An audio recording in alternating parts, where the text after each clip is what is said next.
To have you out here and your support of this tour is we enjoy having you out here, obviously. So you led the field this week in driving distance, and I know you've been working on a couple things recently. Can you describe what you've been working on and a little bit about your technique? Because you hit some great drives down the stretch. The one at 16 was just a pearl, and of course the one at 18 to seal the deal.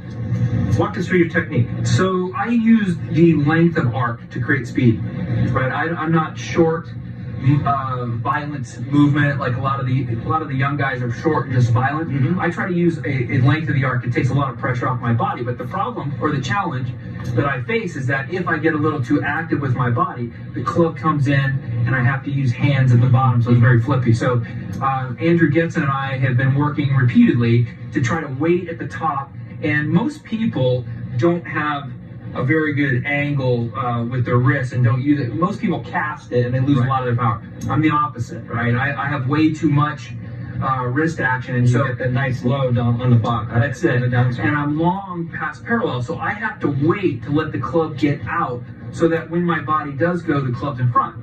If I go with my body too fast, the club, which is so long going back, will get too narrow to my body. I get stuck, and then I have to flip it, and the face is going all over.